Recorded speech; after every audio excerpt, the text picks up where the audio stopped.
Hello everyone, कैसे हो आप सब। अब अपन डिस्कस करते हैं चांसेस ऑफ एन इवेंट, है ना। किसी इवेंट के अकर होने के क्या चांस हैं किसी एक्सपेरिमेंट में। तो वो अपने को फाइंड आउट करना है। ठीक है, तो अभी अपना एक गोल ये है कि असाइन ए नंबर टू ईच इवेंट। हर इवेंट को एक नंबर असाइन करना है such that this number reflects the chance of the experiment resulting in that event. ठीक है, तो उस इवेंट के अकर होने के क्या चांस है वो अपने को पता लगे इस नंबर के थ्रू। ठीक है, तो ये नंबर अपने को वो बताए। तो उसके लिए अपन क्या करते हैं, इस इवेंट को पास करते हैं एक फंक्शन से, और उस फंक्शन को बोलते हैं अपन प्रोबेबिलिटी फंक्शन, है ना। और प्रोबेबिलिटी फंक्शन अपन को क्या देगा, वो चांस बताएगा उस इवेंट के होने के। ठीक है, तो ठीक है, इतनी बात ठीक है कि अपने को एक प्रोबेबिलिटी फंक्शन डिजाइन करना होगा जो इनपुट में क्या लेगा, उस इवेंट को लेगा और अपने को चांस बताएगा उस इवेंट के। ठीक है, तो बट ये जो प्रोबेबिलिटी फंक्शन है ना, कुछ कंडीशंस को सेटिस्फाई करना चाहिए। What are the conditions that such a probability function must satisfy. ना वो कौन सी कंडीशन है जिनको ये प्रोबेबिलिटी फंक्शन सेटिस्फाई करे, उनको अपन बोलते हैं एक्सियम्स ऑफ प्रोबेबिलिटी, है ना। उनको अपन बोलते हैं एक्सियम्स ऑफ प्रोबेबिलिटी। तो क्या होते हैं एक्सियम्स ऑफ प्रोबेबिलिटी? देखो, तीन एक्सियम्स होते हैं जो अपने को ध्यान रखना है।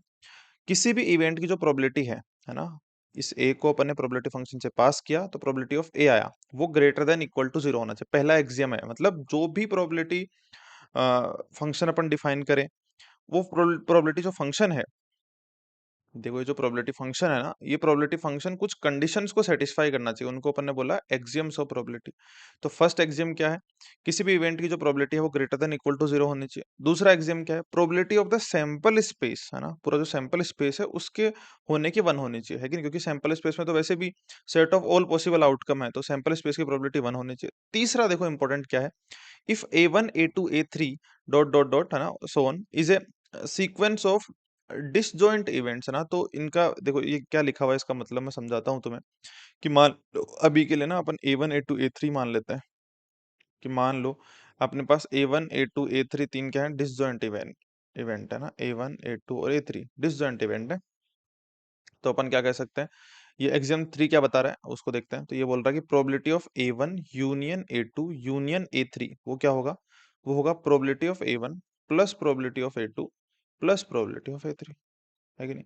ठीक है, तो ये कहानी है, बस ये बता रहा है ना, उनकी इंडिविजुअल प्रोबेबिलिटी के सम के इक्वल होगा। बट कब होगा, जब ये तीनों क्या है, डिसजॉइंट है। देखो तुम्हें साफ साफ दिख रहा है क्या है, डिसजॉइंट, इनमें कुछ ओवरलैपिंग नहीं हो रहा है। ठीक है, तो इसी के ऊपर एग्जाम 3 के ऊपर अपन कुछ बेसिक बेसिक प्रॉब्लम्स अपन देख लेते हैं। देखो एग्जांपल्स देख लेते हैं। ठीक है, तो मान लो ये एग्जांपल अपने को गिवन है, इसके अंदर एक डाई को अपन रोल कर रहे हैं। तो डाई के जो आउटकम है वो 1 2 3 4 5 6 ये आते हैं। जब आउटकम 1 आता है तो उसको इवेंट अपन ने क्या बोला है, A1। 2 आता है तो इवेंट बोला है A2 A3 A4 A5 और A6 ऑन। ठीक, इसी तरीके से ना। तो ये जो A1 इवेंट है उसके होने की probability A1 P of A1 अपने को गिवन है। A2 इवेंट के होने की प्रोबेबिलिटी P ऑफ A2 अपने को गिवन है। ऐसे P of A3 P of A4 ये सारी प्रोबेबिलिटी अपने को गिवन है हर इवेंट की। क्या किसको अपन ने इवेंट बोला है, अगर 1 आ रहा है तो उसको अपन ने इवेंट बोला A1, 2 आ रहा है तो A2। ठीक है, इस तरीके से A6 तक। ठीक है, तो अब अपने को क्या क्वेश्चन पूछा गया, the event that the outcome is an odd number. ठीक है, तो ये सब कुछ अपने को गिवन है, तो बताओ आउटकम के ओड नंबर होने की क्या प्रोबेबिलिटी। देखो एक्सियम से सोचना है, ठीक है ना, एक्सियम से सोचना है, ठीक है ना, ये बात है, गलत नहीं करना, एक्सियम से सोचना है बस ना। The event that the outcome, और ये मैं बताऊं बात, ये जो टॉपिक है बेसिक प्रोबेबिलिटी, इसको पढ़ने में जल्दबाजी नहीं करनी है ना। ऐसा हो सकता है कि काफी सारे स्टूडेंट ने पहले पढ़ रखा और उन्हें बहुत कॉन्फिडेंस हो गया, मुझे सब कुछ आता है बेसिक प्रोबेबिलिटी के अंदर, बट ऐसा स्टिल ये इसके जो कई सारे छोटे छोटे मिसकंसेप्शन होने की बहुत सारी पॉसिबिलिटी है। ठीक है, तो आराम से पढ़ो, बहुत बड़ा चैप्टर नहीं है, बट आराम से पढ़ोगे तो जो बेसिक्स हैं वो सारे क्लियर हो जाएंगे, कोई मिसकंसेप्शन तुम्हारा बचेगा नहीं। ठीक है, तो ये बात है, इसलिए आराम से पढ़ो। ठीक है, अगर तुमने पढ़ रखा है ऑलरेडी फिर भी आराम से पढ़ो, मैं सजेस्ट करूंगा। ठीक है, the event that the outcome is an odd number. ठीक है, ओड नंबर होना चाहिए। ओड नंबर होना चाहिए इसका मतलब क्या है बताओ, ओड नंबर होना चाहिए इसका मतलब 3 आना चाहिए, 1 3 और 5 आना चाहिए, है ना। इसका क्या मतलब है, 1 3 और 5 आना चाहिए, है कि नहीं। 1 सेकेंड, हाँ, ठीक है, तो क्या आना चाहिए, 1 3 और 5 आना चाहिए। अच्छा, अब ये जो 1 है इसके आने की प्रोबेबिलिटी अपने को गिवन है P ऑफ A1, इसकी गिवन है P ऑफ A2 A3 और इसकी गिवन है P ऑफ A5। ठीक है, अच्छा, अपने को ये पता है कि जो सैंपल स्पेस के एलिमेंट्स हैं वो कैसे होते हैं बताओ, म्यूचुअली एक्सक्लूसिव। तो ये जो 1 का आना, 3 का आना, 5 का आना, ये सब क्या है, म्यूचुअली एक्सक्लूसिव है। तो अब अपने को क्या पूछा है, outcome is at odd number, मतलब इसकी प्रोबेबिलिटी अपने को बतानी है। तो अगर ये म्यूचुअली एक्सक्लूसिव है तो इसको अपन क्या लिख सकते हैं बताओ? अरे बताओ, अगर 1 3 5 म्यूचुअली एक्सक्लूसिव है तो प्रोबेबिलिटी ऑफ, ये जो 1 3 5 के आने की प्रोबेबिलिटी क्या लिख सकते हैं अपन? प्रोबेबिलिटी ऑफ A1, 1 सेकेंड, ये ओके, हाँ। सो इसको क्या लिख सकते हैं अपन? Probability of A1 plus probability of A3 plus probability of A5, है ना? ठीक है, सिंपल मैंने एक्सियम यूज किया है कि जो 1 3 5 है, ये जो इवेंट है वो म्यूचुअल एक्सक्लूसिव है, तो ओड नंबर आने की मतलब A1 union A3 union A5, यही तो होगा ना ओड नंबर, यही तो होगा ओड नंबर का इवेंट। तो उसके होने की क्या प्रोबेबिलिटी है? इनकी इंडिविजुअल प्रोबेबिलिटी का सम, A1 plus A3 plus A5। और क्यों सम? क्योंकि ये सब डिसजॉइंट है। समझ रहे हो बात? इसी तरीके से मान लो that event that outcome is greater than equal to 5, तो outcome is greater than equal to 5 का मतलब क्या है? 5 6, है ना? तो इसका मतलब ये क्या है? A5 यूनियन A6, है ना? इसको अपन क्या लिख सकते हैं? अगर इसकी प्रोबेबिलिटी अपने को निकालनी है तो क्या लिखेंगे अपन? क्योंकि ये डिसजॉइंट है, A5 प्लस A6, ये अपने को गिवन। ठीक है, बेसिक बेसिक बातें, बट मैं जोड़ दे रहा हूँ इन चीजों में क्योंकि इंपॉर्टेंट है ना? यहाँ पे मिसकंसेप्शन होते हैं, इसलिए मैं इन चीजों पे जोड़ दे रहा हूँ। अब कुछ स्टूडेंट क्या करेंगे, जिन्हें जिनको लगता है कि हमें आता होगा, तो वो क्या करेंगे? Probability the event that outcome is an odd number, तो वो क्या करेंगे? इसको सीधा 3/6 कर देंगे, है ना? 3/6, है ना? कि 3 फेवरेबल है, A1 A3 1 3 5 3 फेवरेबल है, टोटल 6 है, 3/6, है ना? वो गलत है। वो तब होता है जब इक्वली लाइकली हो। ठीक है, अपन ने कहीं भी मेंशन नहीं किया इक्वल लाइकली हो। हाँ, स्टिल अपन बात करेंगे, इक्वल लाइकली के बारे में बात करेंगे अपन। ठीक है, बट वो तब होता है जब इक्वल लाइकली हो। तो मैं चीजें अपन एकदम बेसिक से चल रहे हैं। यहाँ अगर मान लो इंडिविजुअल तुम्हें A1 A2 A3 individual probability कुछ गिवन है, और तो हो सकता है कि उनका सम 3/6 ना आए, हो सकता है ना? हो सकता है कि वो इक्वल लाइकल ना हो ना, हो सकता है ना, बाइस्ड डाई हो, है ना? हो सकता है। तो ये बात है। ओके, अच्छा एक क्वेश्चन ये है, आउटकम है ये बेसिक बेसिक एग्जांपल है ना, समझने के लिए। आउटकम है, जैसे मान लो ये कितने रन बनेंगे नेक्स्ट बॉल पे, तो 0 1 2 3 4 5 6 ये पॉसिबल रन हो सकता है। तो इनको इवेंट बोला A0 A1 A2 A3 A4 A5 A6, ठीक है? तो इनकी जो प्रोबेबिलिटी है वो गिवन है तुम्हें, देखो। अब ये देखो, ये जो प्रोबेबिलिटी है ना वो इक्वली लाइकली नहीं है, देखो इसकी 0.3 0.45 है, 0.12 है, ठीक है? ये बात है। What is the probability of scoring less than 5 run, है ना? लेस देन 5 रन का मतलब 0 1 2 3 और 4, ठीक है? तो इसको अगर मैं बोलूं तो ये क्या है? ये क्या है? A0 union A1 union A2 union A3 union A4, है ना? तो इसकी जो प्रोबेबिलिटी है वो क्या क्या हो जाएगी बताओ? Probability of A0 plus probability of A1 plus probability of A2 plus probability of A3 plus probability of A4, है कि नहीं? क्यों ऐसे लिखा मैंने? क्योंकि ये सब म्यूचुअली एक्सक्लूसिव है। ये सब म्यूचुअल सैंपल स्पेस के तो सारे एलिमेंट म्यूचुअल एक्सक्लूसिव होते हैं, पता है अपने को। अब इनकी अपने को प्रोबेबिलिटी गिवन है तो अपन उसको ऐड कर देंगे, है ना? 0.3 प्लस 0.45 प्लस 0.12 प्लस 0.02 प्लस 0.07, तो ये अपना आंसर आ जाएगा। ठीक है, ये बात है। ओके, सो अब अपन ने क्या करा? बेसिक जो अपन ने देखे थे एक्सियम, है ना? एक्सियम, तो इस जो एक्सियम 3 है उसका सेंस क्या है उसको अपन ने डिटेल में समझा। ये तो सिंपल सिंपल बातें हैं, एक्सियम 1 और एक्सियम 2 तो। ठीक है, तो अपन ने एग्जाम 3 का सेंस अपन ने एग्जाम्पल के थ्रू समझ लिया कि अगर ऐसे एग्जाम्पल अपने को गिवन और ऐसे प्रोबेबिलिटी अगर अपने को दे रखी है तो कैसे अपन उस एग्जाम की हेल्प से प्रोबेबिलिटी निकाल सकते हैं और कैसे प्रोबेबिलिटी अपन इवेल्युएट करते हैं। ठीक है, तो सैंपल स्पेस के जो एलिमेंट्स होते हैं वो म्यूचुअल एक्सक्लूसिव होते हैं, और उन्हीं के लिए अपने को क्वेश्चंस के अंदर जो एग्जाम्पल थे उनमें इवेंट दे रखे थे उनको, तो अपन सीधा प्रोबेबिलिटी को ऐसे लिख सकते हैं। ठीक है, ओके, सिंपल। अब अपन इस प्रोबेबिलिटी फंक्शन को डिजाइन करते हैं। ठीक है ना? तो ये अपना गोल था कि अपने को एक नंबर असाइन करना था हर इवेंट को। वो नंबर क्या रिफ्लेक्ट करता है? Chance of the experiment resulting in that event. ठीक है, पर ये जो भी फंक्शन अपन डिजाइन करें जो उस इवेंट ए को इनपुट में ले, वो सेटिस्फाई करना चाहिए एक्सियम ऑफ प्रोबेबिलिटी, है ना? वो एक्सियम ऑफ प्रोबेबिलिटी को सेटिस्फाई करना चाहिए। ठीक है, ओके। सो क्या होता है प्रोबेबिलिटी फंक्शन? देखो, ये है एक्चुअल डेफिनेशन प्रोबेबिलिटी फंक्शन का ना, इसी तरीके से एक्चुअल में डिफाइन करते हैं प्रोबेबिलिटी फंक्शन। क्या होता है? अगर मान लो तुम एक एक्सपेरिमेंट करो, हाँ ये चीज ध्यान रखना है, अगर तुम एक एक्सपेरिमेंट करो लार्ज नंबर ऑफ टाइम्स, है ना? एक्सपेरिमेंट तुमने किया, मान लो कि प्रोसेस टू इन्फिनिटी, है ना? लार्ज नंबर ऑफ टाइम्स, हाँ तब बता रहा हूँ, अगर एक्सपेरिमेंट बहुत बार करते हो, मतलब लार्ज नंबर ऑफ टाइम्स, मतलब लेट सपोज अगर नंबर ऑफ एक्सपेरिमेंट को अगर तुम एन बोल रहे हो तो एन अप्रोचेस टू इन्फिनिटी। ठीक है, तो कोई इवेंट है मान लो AI, तो उसके होने की क्या प्रोबेबिलिटी होगी? देखो, डिवाइड में क्या है? Total number of times the experiment was repeated. मान लो कि 10,000 टाइम तुमने एक्सपेरिमेंट रिपीट किया तो 10,000। Number of times outcome is in AI, मतलब उस इवेंट के लिए कितनी बार आउटकम आया, है ना? जैसे मान लो मैं तुम्हें एग्जांपल दूं कि 10,000 टाइम तुमने कॉइन टॉस किया, ठीक है? 10,000 टाइम तुमने कॉइन टॉस किया।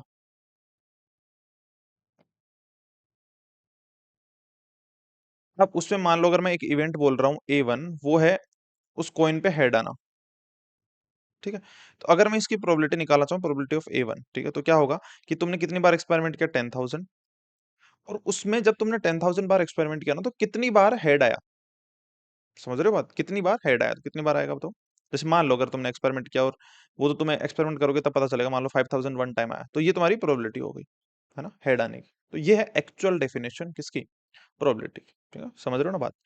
तो ये कहानी। अच्छा, अगर ये तो अपन ने कर तो दिया, क्या ये जो अपन ने ना प्रोबेबिलिटी फंक्शन तो डिजाइन कर दिया, पर क्या ये एक्सियम को सेटिस्फाई करेगा क्या? तो देखते हैं, है ना? पहला क्या एक्सियम है? For any event A probability of A greater than equal to 0। देखो कितनी ये पॉजिटिव नंबर होगा, कितने टाइम तुमने एक्सपेरिमेंट किया और कितने टाइम उसमें इवेंट आया, वो भी पॉजिटिव नंबर होगा, है कि नहीं? तो प्रोबेबिलिटी ऑफ ए क्या होगी? हमेशा ग्रेटर देन इक्वल टू 0 होगी। ऐसा हो सकता है कि जिस इवेंट की तुम बात करो वो आए ही ना, तो 0 हो जाए, है ना? तो ग्रेटर देन इक्वल टू 0, तो एक्सियम 1 तो हमेशा सेटिस्फाई होगा। एक्सियम 2 क्या है? Probability of the sample space S is probability of S is equal to 1। इसमें बताओ ये क्या होगा? Probability of the sample space S is probability of S is equal to 1। ये कैसे सेटिस्फाई होगा? देखो, तुमने 10,000 टाइम कॉइन टॉस किया, उसमें 5,001 टाइम हेड आया, तो बाकी बचे के टाइम टेल आया होगा, है ना? 2 ही तो पॉसिबिलिटी होती है ना, हेड और टेल, ठीक है? तो अब इसका जो सैंपल स्पेस है वो क्या है, मुझे ये बताओ। सैंपल स्पेस क्या है? Head comma tail. तो सैंपल स्पेस क्या आने की प्रोबेबिलिटी? सैंपल स्पेस तो मान लो टोटल तुमने 10,000 बार एक्सपेरिमेंट किया, तो जब भी तुम एक्सपेरिमेंट कर रहे हो या तो हेड आ रहा है या टेल आ रहा है, मतलब हर बार, मतलब 10,000 टाइम सैंपल स्पेस आया तुम्हारा, है ना? सैंपल स्पेस तो set of all possible outcome है ना, तो उन्हीं में से तो आएगा, तो 10,000 तो इज इक्वल टू 1, है ना? क्लियर है बात? तो एक्सियम 2 है वो भी सेटिस्फाई कर रहा है कि नहीं? अच्छा, एक्सियम 3 क्या है?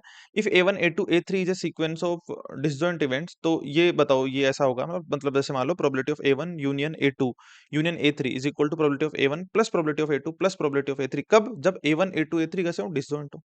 तो क्या ये सेटिस्फाई करेगा क्या इस प्रोबेबिलिटी फंक्शन, ये जो प्रोबेबिलिटी फंक्शन है, ये प्रोबेबिलिटी फंक्शन क्या ये एक्सियम 3 सेटिस्फाई करेगा? तो देख लेते हैं इसको, देखो। जैसे मान लो अपन दो इवेंट के लिए कर लेते हैं, मान लो A1 और A2 है, ये डिसजॉइंट है, ठीक है? तो टोटल मान लेते हैं कि एक्सपेरिमेंट किया अपन ने एक्स टाइम्स, है ना? एक्स टाइम्स अपन ने एक्सपेरिमेंट किया, तो उसमें x1 टाइम ये आया और x2 टाइम ये आया, ठीक है? तो अगर मैं लिखना चाहूँ तो probability of A1 union A2 की, तो क्या होगी बताओ? A1 यूनियन A2 की मतलब या तो x1 आया या x2 आया, वो कितनी होगी? x1 plus x2 divide by x, है ना? जब तुम इसको ओपन करोगे तो क्या आएगा बताओ? Equal to x1 by x plus x2 by x. x1 by x क्या है?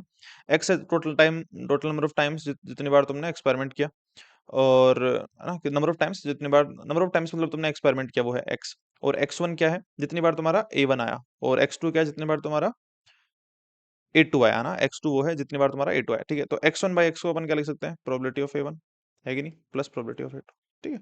तो वही बात है, देखो बेसिक सी अपन ने इस तरीके से इसको बता दिया कि एग्जाम 3 को भी सेटिस्फाई, जो अपन ने प्रोबेबिलिटी फंक्शन बताया है यहाँ पे, डिफाइन किया है, ये प्रोबेबिलिटी फंक्शन तीनों जो एक्सियम है उनको सेटिस्फाई कर रहा है, ठीक है ना? ओके। सो आई थिंक ये कहानी क्लियर है, तो अब अपन आगे चलते हैं और एक इंपॉर्टेंट डिस्कशन करते हैं, वो है इक्वली लाइकली आउटकम्स के बारे में, है ना? तो अपन ने उसके लिए ना एक एग्जांपल लिया है, टॉसिंग ए कॉइन। टॉस करेंगे कॉइन को तो क्या आएगा बताओ? हेड कोमा टेल, यही आ सकता है ना? तो यहाँ पे देखो हेड है और यहाँ पे देखो टेल है, ठीक है? ये तुम्हारा सैंपल स्पेस है, ठीक है? अच्छा, इक्वली लाइकली आउटकम्स की बात कर रहे हैं अपन। अच्छा, जो इसका सैंपल स्पेस है वो क्या है? सैंपल स्पेस क्या है बताओ? एच यूनियन टी, है ना? H union T. अच्छा, तो अगर मैं लिखना चाहूँ यार, probability of this sample space is equal to, क्या लिख सकता हूँ बताओ? Probability of H union T is equal to, क्या लिख सकता हूँ? Probability of H plus probability of T, है कि नहीं? अच्छा, ये जो एच और टी हैं, ये अपन कह रहे हैं कि ये जो इक्वली लाइकली आउटकम्स, मतलब जो भी आउटकम आ रहे हैं वो सारे इक्वली लाइकली, मतलब इनके एच के आने की प्रोबेबिलिटी, टी के आने की प्रोबेबिलिटी सब सेम है, या एच के आने के चांसेस, टी के आने के चांसेस इक्वल है। अगर ऐसा है तो अपन क्या कर सकते हैं? Probability of H is equal to probability of T is equal to k बोल सकते हैं। और अगर ऐसा है तो इसको अपन क्या बोल सकते हैं? के प्लस के, टू के। और सैंपल स्पेस की प्रोबेबिलिटी कितनी होती है? 1, तो के इज इक्वल टू क्या आ गया? 1/2।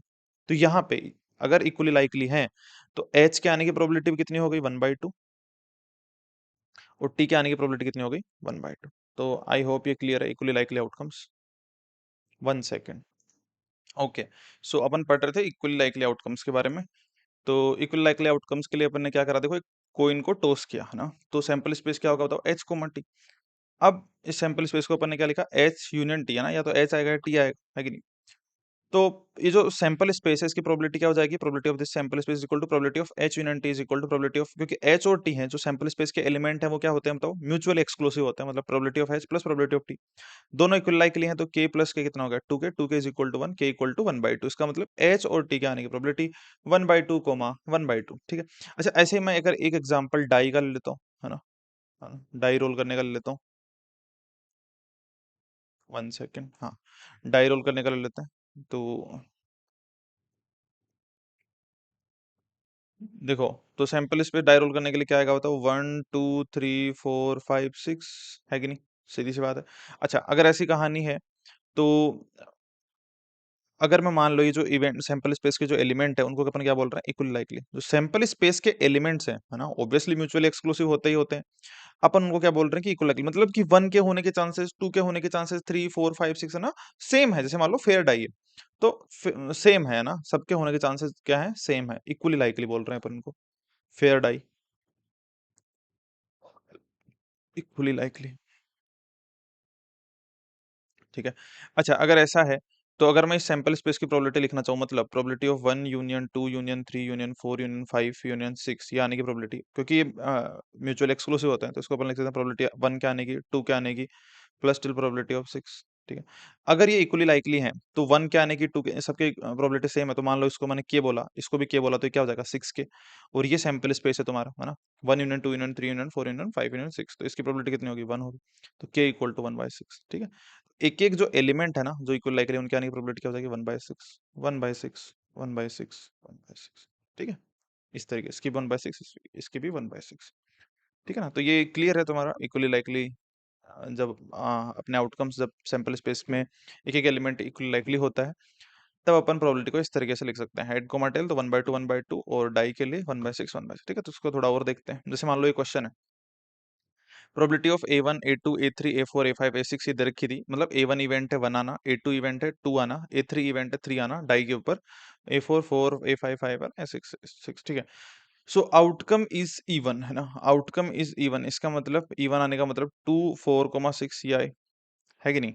अच्छा इसका मतलब ये जो टू फोर और सिक्स है वो क्या है बताओ, अरे बताओ, म्यूचुअली एक्सक्लूसिव होता है ना, टू या तो टू आएगा या फोर आएगा या सिक्स आएगा, तो इसके होने की प्रोबेबिलिटी क्या लिख सकता हूँ, probability of two plus probability of four plus probability of six, है कि नहीं, सीधी सी बात है। अच्छा अभी कैसे निकाले probability two, probability four, probability six, तो यहाँ पे तो दे रखा है देखो, प्रोबेबिलिटी ऑफ ए टू इससे रिप्लेस करते हैं, प्रोबेबिलिटी ऑफ ए फोर और प्रोबेबिलिटी ऑफ ए सिक्स, ठीक है। बट अगर इस क्वेश्चन में गिवन हो ये प्रोबेबिलिटी ना गिवन हो और दे रखा हो कि ये जो इक्वली लाइकली है, मतलब फेयर डाई है, अगर इक्वली लाइकली हो तो मुझे एक बात बताओ यार, अगर इक्वली लाइकली हो तो इसका जो अगर सैंपल स्पेस क्या होगा, one two three four five six, तो इनके सबके होने की प्रोबेबिलिटी कितनी होगी, वन बाई सिक्स, इसकी भी वन बाई सिक्स, इसकी वन बाई सिक्स, इसकी भी वन बाई सिक्स, इसकी वन बाई सिक्स, है ना। तो प्रोबेबिलिटी ऑफ टू ये one by six plus one by six plus one by six, है ना, कितना हो गया बताओ, थ्री बाई सिक्स। ऐसे अगर आउटकम ओड होता तो वो क्या होता बताओ, वन थ्री कोमा फाइव, है ना, तो इसकी प्रोबेबिलिटी कितनी होती है, इसकी कितनी है, वन बाई सिक्स, है ना, इक्वली लाइकली है तो वन बाई सिक्स, और इसकी वन बाई सिक्स, और सब क्या है म्यूचुअल एक्सक्लूसिव, तो कितना आएगा, थ्री बाई सिक्स। समझ रहे हो ना बात। अच्छा मैं इसी के अंदर तुम्हें ये पूछूं कि मान कोई भी इवेंट अपन ले, कोई भी इवेंट अगर अपन ले, एनी इवेंट विद क्या आउटकम, है ना, कोई भी इवेंट है जिसमें क्या आउटकम है, कोई भी इवेंट अपन ले लिया उसमें क्या आउटकम है, वन टू से मतलब क्या आउटकम है, ये जो आउटकम है वो कितने हैं, के हैं, क्या आउटकम है, ये क्या आउटकम है। अगर क्या आउटकम है, मुझे एक बात बताओ, जो इसका टोटल ओरिजिनल सैंपल स्पेस, जो इसका सैंपल स्पेस है जिसमें जिसके सारे एलिमेंट क्या है, इक्वली लाइकली, ध्यान से समझना, जो सैंपल स्पेस है उसके एलिमेंट इक्वली लाइकली होने चाहिए, है ना, तभी अपन ऐसा लिखेंगे, ठीक है। क्योंकि जब सैंपल स्पेस के एलिमेंट अगर इक्वल लाइकली हैं और वो एन एलिमेंट है, तो ये क्या होगी बताओ, एक एक एलिमेंट के होने की क्या प्रोबेबिलिटी होगी, one by n, one by n, one by n, ये तो क्लियर है ना। जब अपने दो लिए मतलब हेड कोमा टेल लिए तो कितनी आ रही थी बताओ, one by two, one by two, six लिए तो one by six, one by six, तो यहाँ पे कितनी आएगी बताओ, one by n, one by n. और अगर के एलिमेंट कोई भी तुमने इवेंट लिया और उसमें के आउटकम आए, है ना, क्या आउटकम आए, तो इसका मतलब अगर क्या आउटकम आए तो इसकी प्रोबेबिलिटी क्या लिखोगे तुम, इसका यूनियन, इसका यूनियन, इसका यूनियन, और ये सब क्या है, डिसजॉइंट है, तो इनकी प्रोबेबिलिटी सबको जोड़ दो, मतलब one by n plus one by n, कितने टाइम तक, के टाइम, तो क्या हो जाएगा, के बाई एन, ठीक है, k by n।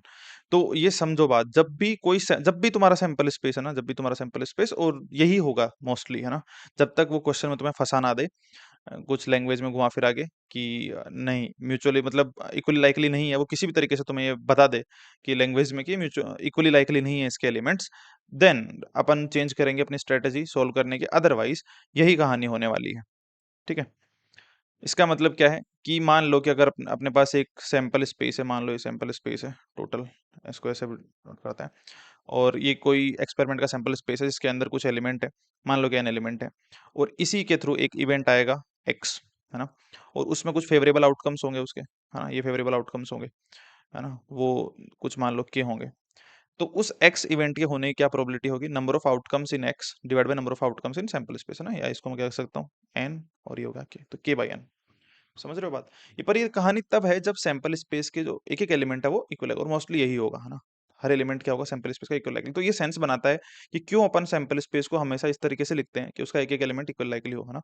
क्यों अपन जब डाई को रोल करते हैं तो 1 2 3 4 5 6 लिखते हैं, ना कि उसको ऐसे लिखते हैं कि outcome is 3 outcome is not 3, क्योंकि अपने को सैंपल स्पेस को इक्वल लाइकली बनाना है। अगर इक्वल लाइकली बना देंगे तो अपन प्रोबेबिलिटी को इस तरीके से लिख सकते हैं कि कोई भी इवेंट अगर x हो तो उसके favourable outcome divide by total outcome, है ना, सैंपल स्पेस में जो है वो टोटल आउटकम्स हो जाएंगे। ठीक है, ओके, सो इसको बोलते हैं प्रोबेबिलिटी की क्लासिक डेफिनेशन। क्लासिकल डेफिनेशन क्या है, let a sample space contain m plus n equally likely outcomes. समझ रहे हो बात, m plus n equally like, sample space के जो आउटकम्स हैं, जो एलिमेंट है, सैंपल स्पेस में जो एलिमेंट है वो इक्वली लाइकली होने चाहिए, out of which m outcomes favour the occurrence of an event, है ना, वो फेवर करते हैं। तो प्रोबेबिलिटी ऑफ ई क्या लिखेंगे अपन, M upon M plus N, कब, जब सैंपल स्पेस का एक एलिमेंट इक्वली लाइकली है।